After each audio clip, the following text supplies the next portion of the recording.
This is 100 Years of Cox.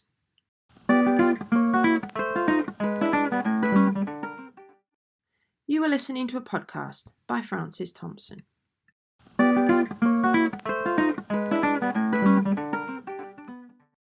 I'm telling the story of 10 siblings from the Machel Cox family through the letters they wrote to each other. They were born in England between 1868 and 1884. 7 of them lived in England and 3 lived abroad in the colonies. These siblings are my family. Sibling number 2, Edmund, is my great-grandfather.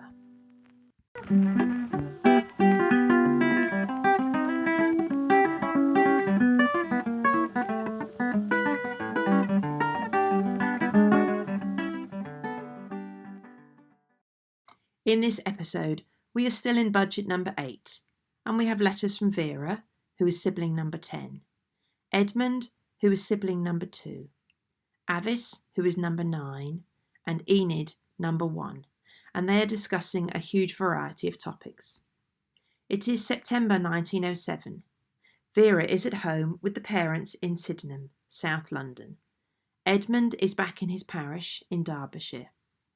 Avice is still working as Arthur's housekeeper at Garfield House School in Devonport, Plymouth, and Enid is visiting her husband Cyril's relatives at Clevedon Rectory in Somerset.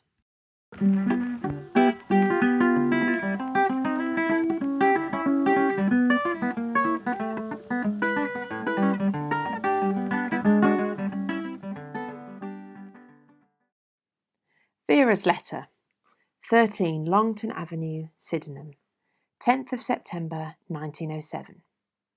Dear family, I am afraid the budget has been very much delayed, as even when Dorothy did send it on after 10 days, it had to wait another 2 days before I got back from the bicycling tour.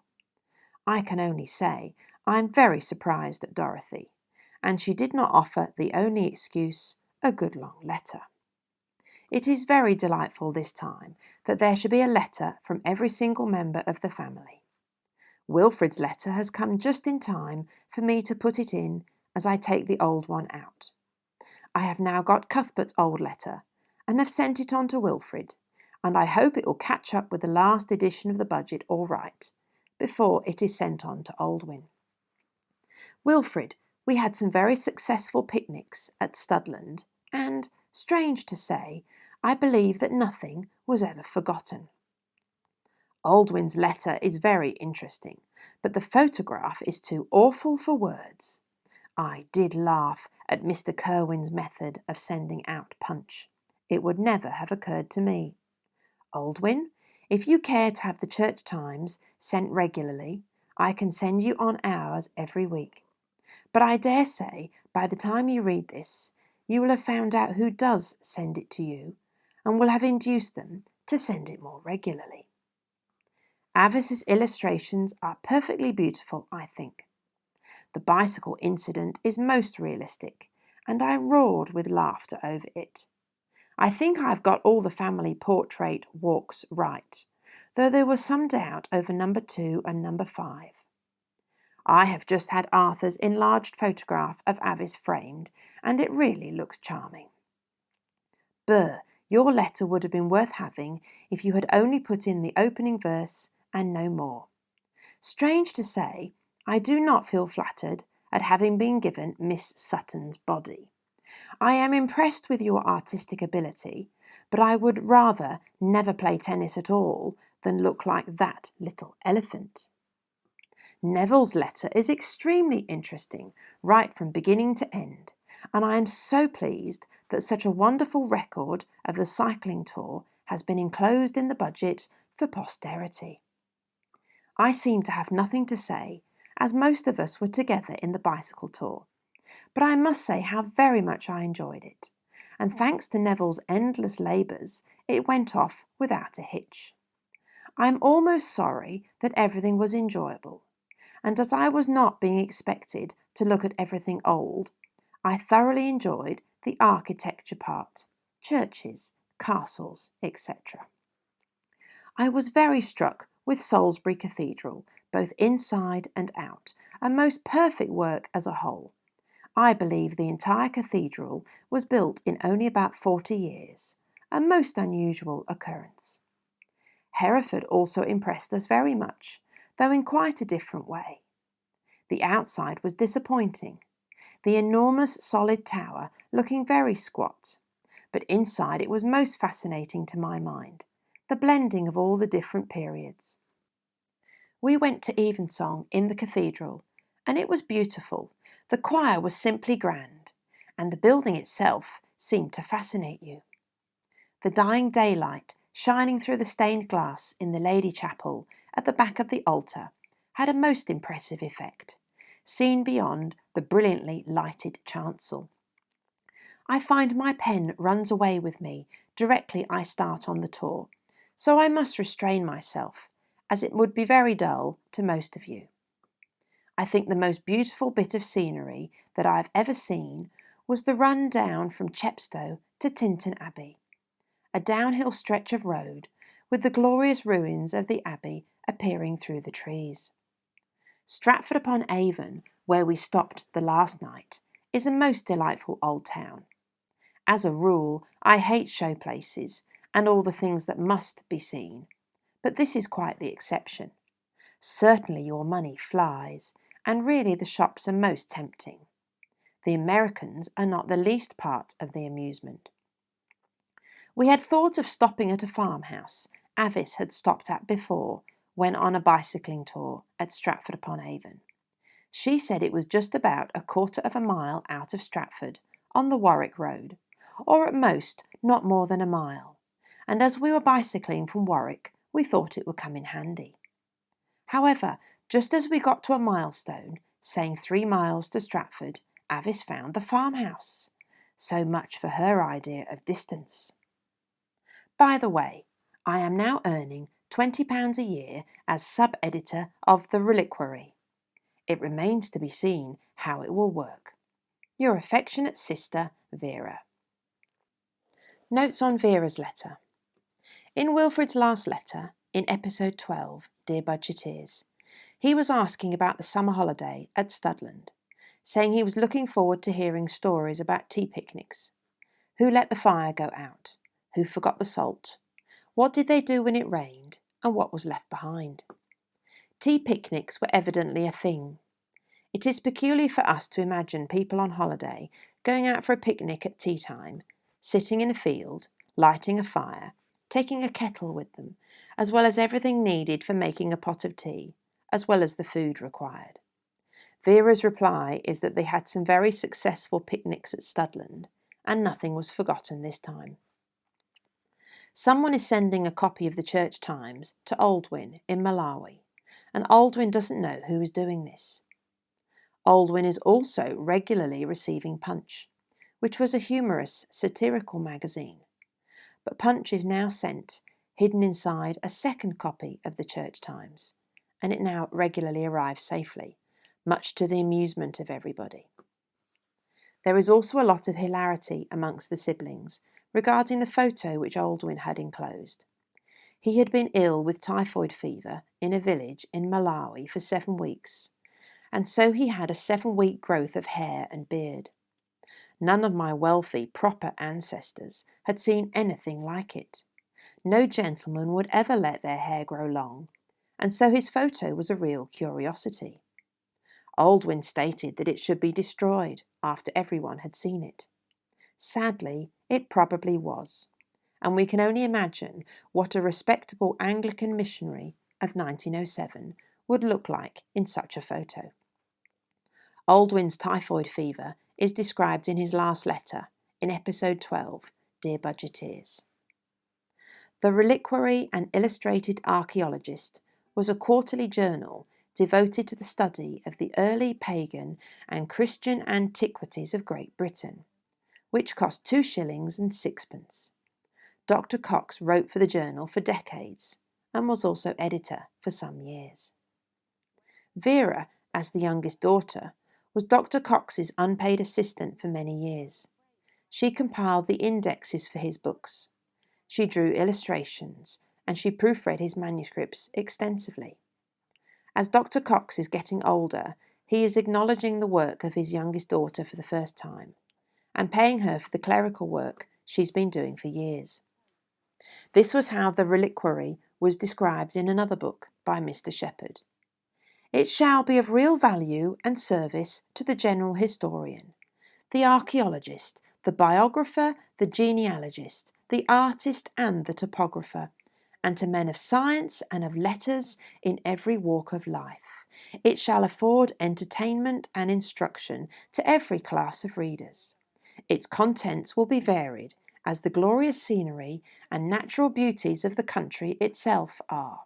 It will be a casket in which every precious relic may be received and enshrined, and thus be preserved in safety for future as well as present use and reference.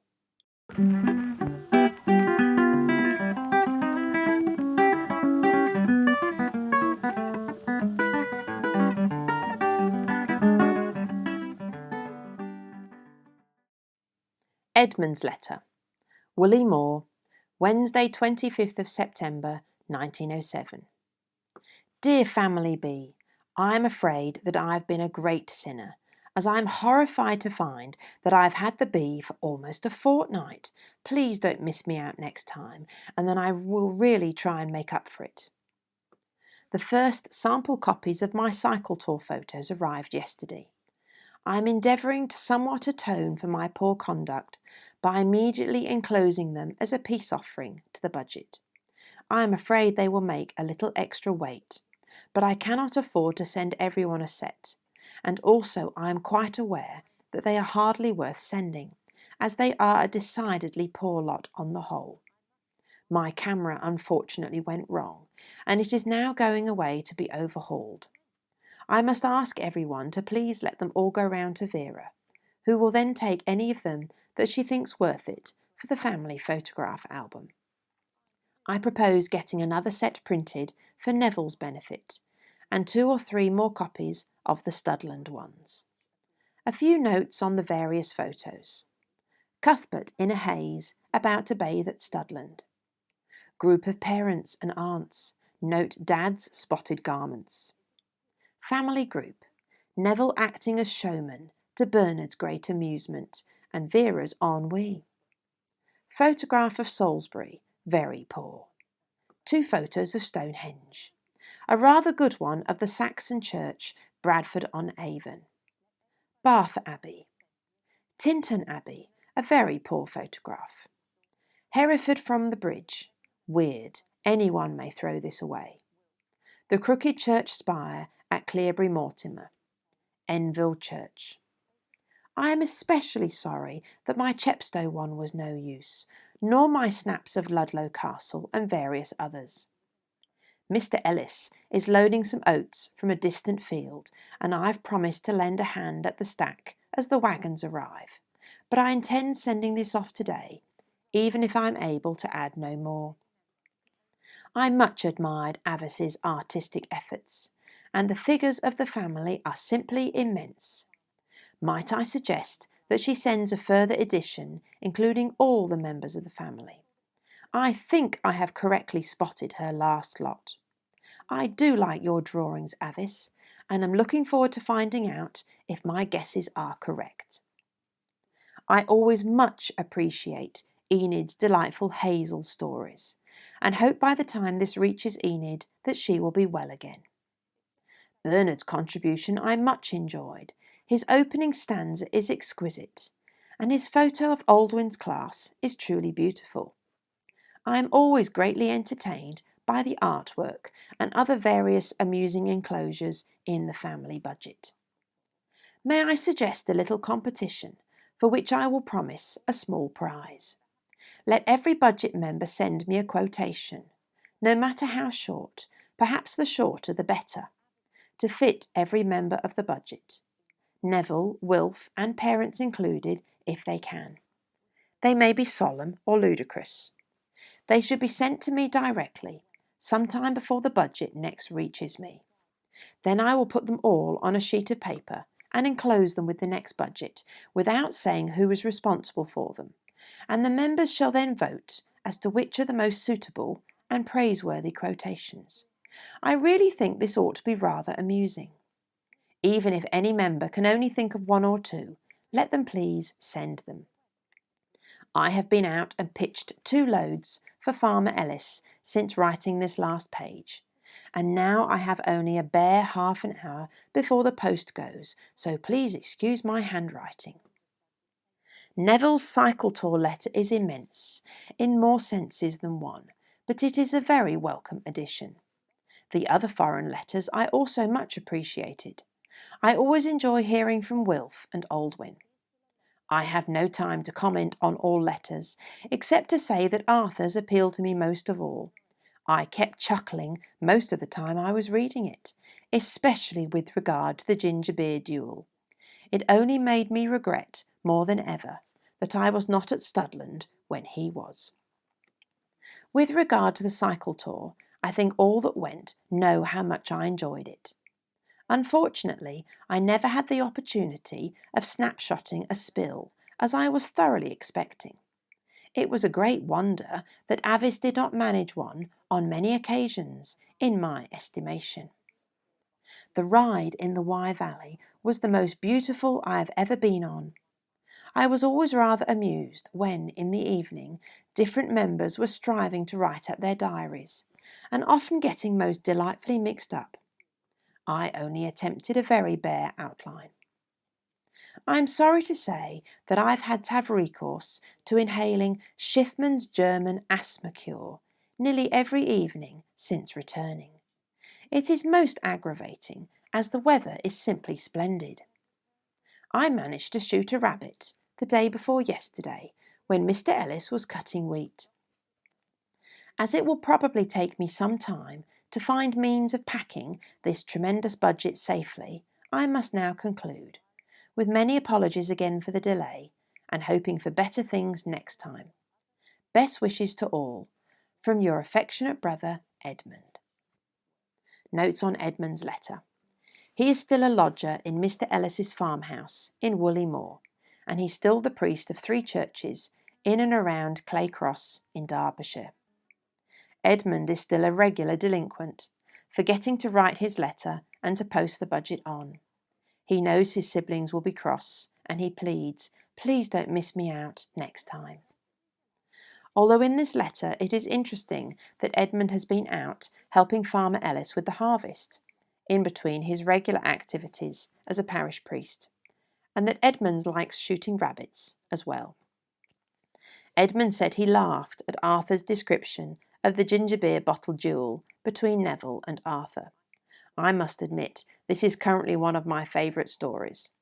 It is so easy to picture 2 young men wearing old-fashioned bathing costumes, one wearing a lobster pot as a helmet, having a duel with ginger beer bottles to settle a disagreement. This letter was also in episode 12, Dear Budgeteers. Schiffman's German asthma cure. What a wonderful name for a medication. Edmund always seemed to have some ailment or another, and he has returned from the cycling tour unwell. I have looked this up, and it really did exist. Dr. Schiffman claimed his medication could cure your asthma and hay fever. No waiting for results. Instantly relieves the most violent attack. Ensures comfortable sleep. Effects a cure where other remedies fail. Hopefully, Dr. Schiffman's medication worked for Edmund.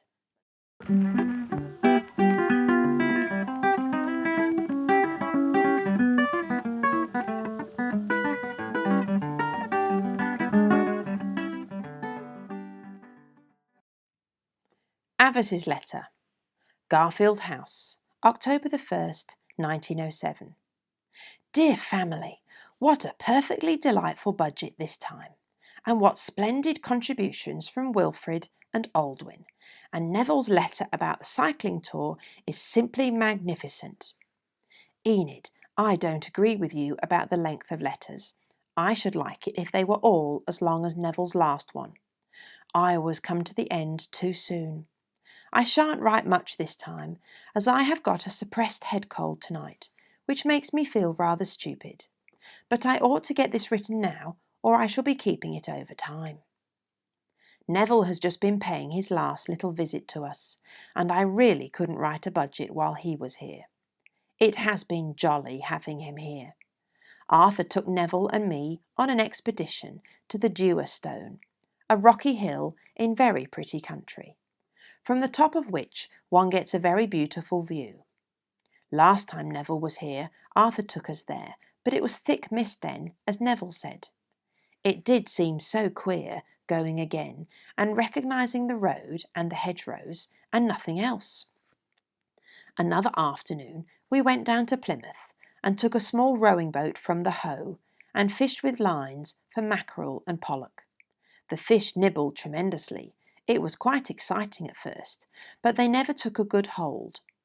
I thought the bait, stale mackerel, might not have been sufficiently tempting, and after a long time the boatman said that worms would have been a better bait. Although we didn't catch anything, I still thoroughly enjoyed it. It was so very nice, lazing about on the water and watching the boats. We stayed for 2 hours till everything on shore was lighted up. It did look pretty. On Saturday I took Froude, the small full boarder here, and Christopher down to the Hoe, and we went out on the water. And the boatman suggested that we might go over the Moby, a cruiser at anchor, and we did. It was most interesting. I had never been on a man-of-war before. It was very big. I think I must stop and finish this tomorrow. October the 2nd. I do not feel much more inclined today. However, I must let you know the results of the guessing figures competition. Bernard, Vera and Edmund had all 6 figures right. Neville had 5 right, mistaking Enid for Avice. Cuthbert had 2 right. Arthur had 4 right. The drawings of Cuthbert and myself were evidently the doubtful ones. I wonder, Cuthbert, that you did not recognise yourself. Still, 4 members of the budget put it down to you. The walk was supposed to look rather loose-limbed about the knees, one hand in pocket, and head slightly forward. The figure sucking the finger was Enid, though 4 of you put it to me. I put the whole of my little finger in, right up to the hilt. Enid's most characteristic form is putting the top joint of her little finger in her mouth. Still, quite by accident, I made the figure stoop, which Enid does not do. This incident happened one evening at Hereford on the bicycling tour. We had found rooms at a quaint little place in a side street above a shop on Sunday. When we came back, it was shut up. We rang the doorbell and we knocked and we shouted, all standing in the street, and no one came. At last, after a long time, Edmund saw a head sticking out of a window very high up, and he bawled out to him, "Can't you come and let us in?" The youth didn't think he could, whereupon Ed shouted up, "Well, what are you doing there? At any rate, you are in my room." The head promptly disappeared. The passers-by seemed rather amused. After all, it turned out the youth was not in Edmund's room. As though his room was high up, he found there was one room still higher. I believe Burr left just before this incident, though in this sketch he is supposed to be doubled up with laughter. Still, never mind. I'm not quite certain of the story, but I had to tell it for the benefit of brothers abroad. The attitudes are drawn partly from memory and mostly imagination. From left to right, Burr, Cuth, Avice, Vera, Ed, Nev. Nev has grown rather small in this portrait. I'm not sure why. Burr, I did enjoy your opening verse and the sketch of Vera playing tennis. The natives seem very interested in what has happened to Aldwyn's feet. I think Vera's remark on your letter means that your opening was so good that even without anything else, your letter would still be worth having. But as she puts it, it sounds very severe. What writing! Mrs. Parsons, our cook here, is leaving this term, or rather, at the end of it. We shall miss her. Edmund, I think your competition for quotations to suit different members of the family ought to be most amusing. How dreadful of you to keep the budget so long. It must not be allowed. Only punishments will stop it. There is no excuse this time, and there won't be for me the next time I do it, I know. Votes for what is to happen to Edmund or other like offenders. And Dorothy, someone has added. On this page, please add your opinion on what you think should happen. Avice.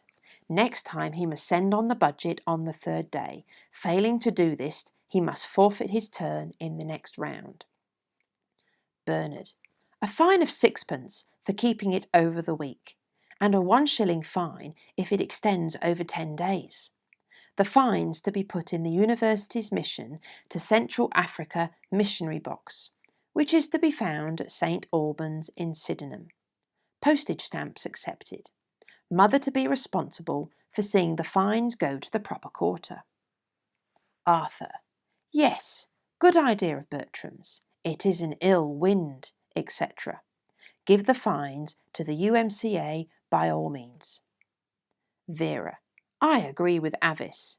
Think of Aldwyn's face when he sees the fines suggestion.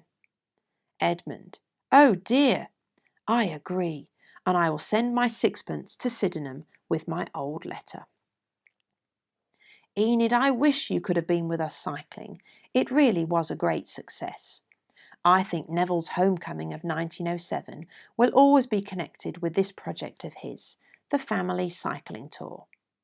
I am so sorry that he has no one to go with him back over Europe when he leaves us. Arthur has photographed Neville this time, and I expect he will have some good ones. Cuthbert, I think your partnership competition at the end of term was a splendid idea. Cuthbert's accounts of camp, both in his letter and to us at Studland, made it sound most fascinating. Studland was delightful. I do not agree with Arthur's account of the rowing excursion with Cuthbert and myself, and Arthur and Neville. If you please, Cuthbert and I had to row against the wind and the tide, I think, and Arthur and Neville had not. Arthur, one sentence in your description of me at the sports is much too sedate and polite. You described me as saying, I hope someone has found you some tea. I wouldn't have said that at all. I should have said, oh, have you had any tea? I am so sorry. Would you like some? Arthur has got a beautiful photo of the duel, which Bertram managed to snap. It was really most amusing, especially with Arthur wearing a lobster pot as a helmet. I do declare that sometimes the older family behave more like the younger family, and vice versa. Sometimes it is strange to recall that Arthur and Neville are older than myself, Cuthbert, and Vera. Vera, the two things that impressed me most, in the way of sightseeing, etc., on the cycling tour, was Tintern Abbey and Hereford Cathedral, all lighted up at night. Vera's description was very good. Edmund, I am so glad your two groups have come out so well for the family photograph book. I do like your description of the family group, Neville acting as showman to Bernard's great amusement and Vera's ennui. Wilfrid, what a splendid letter! I am afraid that I do still bite my finger. Myself and the other students of my year at Ambleside were about the only budget that addressed each other by sensible names. We began Dear 1907s, as that was our year. Caterpillars would be a very good name for other budgeteers. Aldwyn, your letter was delightful. The photograph with all the hair is such a curiosity, and I think it ought to go in the family photo book. Fancy growing so much hair and a beard in just 7 weeks.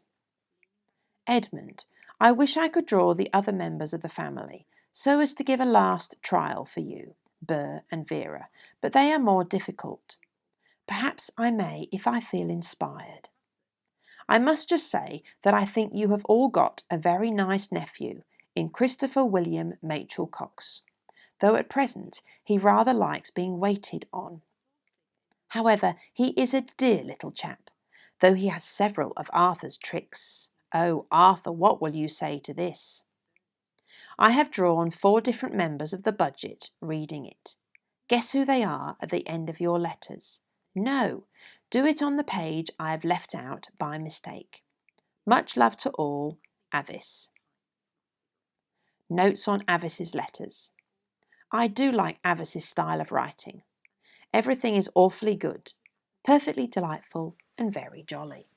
Today she has a suppressed head cold, which is a great description, I think. Both Enid and Avice have the habit of sucking one of their fingers, and they're evidently both teased about this by the rest of the family. It has occurred to me that habits like this probably developed when they were babies, because, obviously, dummies had not been invented in the late 1800s. When Arthur was not busy running a school, he was out in the countryside, generally bird watching. The Dewar Stone is near Bickley, north of Plymouth, and is clearly a good place for a walk. Another place they went to a lot was Rame Head, west of Plymouth, on the other side of the River Tamar. None of them owned a car or even knew how to drive one. They would have got a boat from Devonport across to Rame Head and then walked. In budget number 8, Avice drew stick figures of 6 of the siblings, and everyone has made their guesses. She says that the personalities of the other 4 siblings are much harder to draw. She gives the correct answers in this letter, and then goes on to draw more stick figures. Now in her next letter, she has drawn 4 of the siblings reading the budget, and asked people to guess. One person is walking around, distractedly reading. Another is hunched up over a table. A third is leaning back in a chair with feet on the table, and the 4th is sitting by a blazing fire smoking a cigarette. I will put the images on Twitter if you're interested in what Avice's drawings look like. 5 of the siblings have given their guesses on who the 4 figures reading the budget are: Bernard, Cuthbert, Arthur, Vera and Edmund. For the first figure, hunched up over a table, all 5 siblings guessed it was Arthur. But Avice writes, all wrong, it is Edmund. The second image is someone walking around whilst reading. Everyone has guessed Aldwyn, and Avice confirms this is correct. The third figure, leaning back in a chair with feet on the table, is thought to be Cuthbert by 3 siblings. Arthur thinks it is Edmund. No, I never put my feet on the table, adds Edmund. Edmund guesses Cuthbert, but adds, I should have said Wilfrid if he had been a budget member. Avice replies, Cuthbert is correct, but Wilfrid is a budget member. The 4th figure is reading the budget, sitting by a blazing fire on a chair tilted forwards, smoking a cigarette. 4 siblings think it is Bernard, who does indeed smoke cigarettes. Cuthbert thinks it is Edmund. No, I don't smoke cigarettes, and if I tilt a chair, I always tilt it backwards, adds Edmund indignantly. I think he smoked a pipe, not cigarettes. Avice replies that they are all wrong. It is Wilfrid. And there is discussion about what should happen to people, like Edmund, who keep the budget longer than a week. The threat of missing Edmund out of the next round of the budget continues, but everyone agrees an easier punishment is a 6-penny fine, which must be sent to Mother in Sydenham, and it will go in the missionary box for the university's mission to Central Africa, which is where Aldwyn lives. Although Dorothy is not mentioned in this letter, it is clear that she and Christopher, age 8, are now at Garfield House School, so it's possible that Dorothy's health has improved.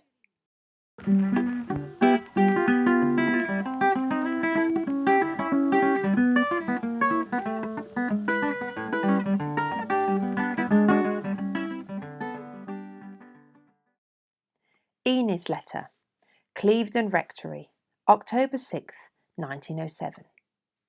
Owen has not got his promotion into the upper school. He is now head fag in the schoolhouse and will have to make a speech at the end of term. I should like to hear it. Mildred spends much of her time gardening, vainly attempting to keep her very incompetent young gardener in order. He has now planted cabbages in every spot at the back of the house. Cabbages among the sweet peas, cabbages round the dahlias, cabbages round the beds of violets. When Mildred remonstrated with him about not weeding properly, he replied, "How can you expect me to pull up the weeds until they've got good roots?" I am not equal at the present moment to devising an adequate punishment for delay in sending on the budget, but I beg to call attention to the fact that Dorothy is an even worse offender than Edmund. Also, I do not understand how it could take 2 days for the post from Liverpool to Sydenham. I hope Neville will put in another letter before he leaves England. I very much appreciated his wonderful bicycling tour letters. I am very glad the cycling tour was such a success. I only wish I could have been there. I should not have known much about Studland from the budget if Mother had not described it so well in her letter and sent me photos of it. Why is not Arthur's photo of the duel put into the budget? I am longing to see a snapshot of Arthur and Neville prepared to duel. I enclose 2 photos of your senior nephew and your only niece. They can be put in the family photo book later on, if Vera likes. Cuthbert, I think your competition for the end of term most original, and I am sure that they must be very popular. I grieve that Lord Collins was not a success. I feel as if I were personally responsible for his failure. I would have thought that he would make a fine speech at Founder's Day, but alas, no. What a splendid time you must have had on camp. Owen is going to join the Rifle Corps this term. The uniform costs £1 10s, and the subscription is 7s and 6pence a term. How does this compare with Berkhamsted? Neville, I do wish you would make a list of the pet expressions of the family, or follow Avice's example and have a competition, i.e. write down the expressions and see if we can correctly attribute them to the users. Mrs. Iles's expression is good patience or my patience, whilst Mildred prefers my hat. Vera, many congratulations on winning the tennis championship. Do you really mean that you are sub-editor of the Reliquary? It is the first I've heard of it. Is father the editor now? Bernard, what a quaint way to spell moustache. I always thought it was spelled moustache. I also much appreciate your photographs of Vera and Aldwin. Avice, if the students of your year were the only sensible ones, what must the other ones have been like? You say, we begin dear 1907s, as that was our year. How many exclamation marks may I put? Aldwin, what on earth do you mean by the frauds that Arthur, Vera and Cuthbert have and that Avice hopes to have? It sounds like Queen Mary had one in front, poor thing. King William had one behind, poor thing. And Queen Anne had none at all, poor thing. Edmund, I do like your photos. I will perhaps have a shot at your quotations competition. Wilfred, please give us your views on Japanese emigration to British Columbia when you next write a budget letter.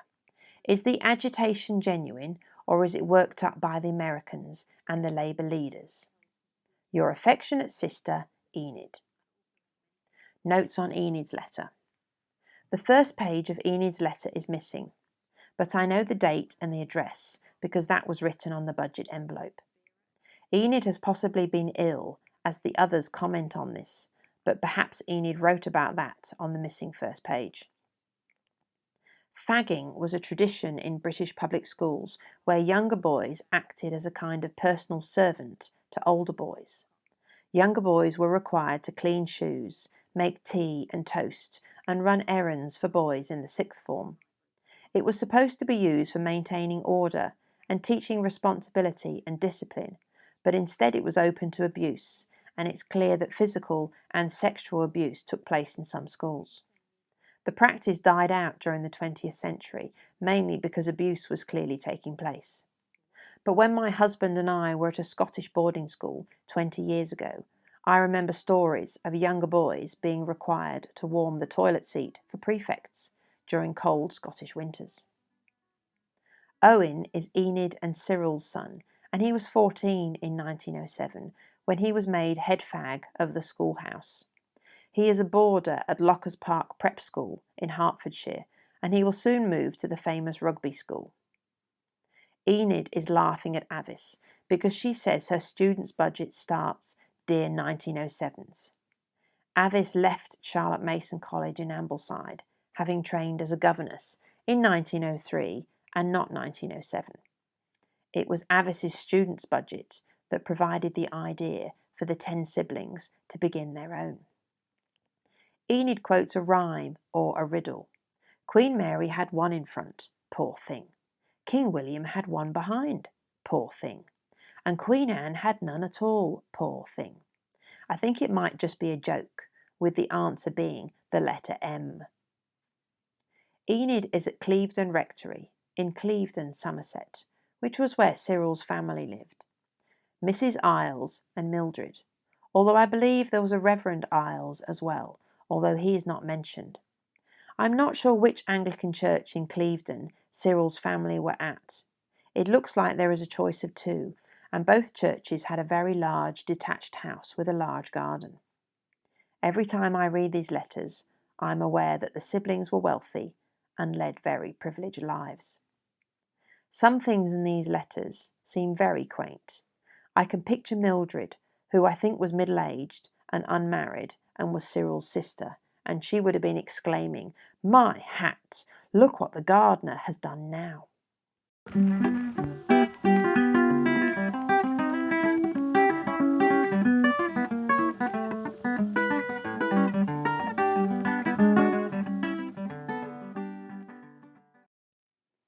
In the next episode of 100 Years of Cox, Bernard describes the landing of Dirigible No. 1 at Crystal Palace. This was an airship which was filled with hydrogen and constructed from gold beater's skin. Cuthbert tells some school stories to amuse his siblings and also has many teeth pulled out by the dentist. Arthur ruins some valuable camera equipment by being drenched by waves whilst on an expedition at Rame Head. Vera and Bernard visit Garfield House and they play with Christopher's train set, and the popular craze of Diabolo is mentioned in the budget. And then in the next episode, we will then get Neville's huge long letter about his tour through Europe. 100 Years of Cox. The Machel Cox budget letters and all content is subject to copyright and belongs to both myself and the Bodleian Library in Oxford. Machel Cox Letters is on Twitter, where I share photos and sketches from the budget. If you have any questions on anything in this episode, you can send me an email, machelcoxletters@gmail.com. You have been listening to 100 Years of Cox. Thank you for listening.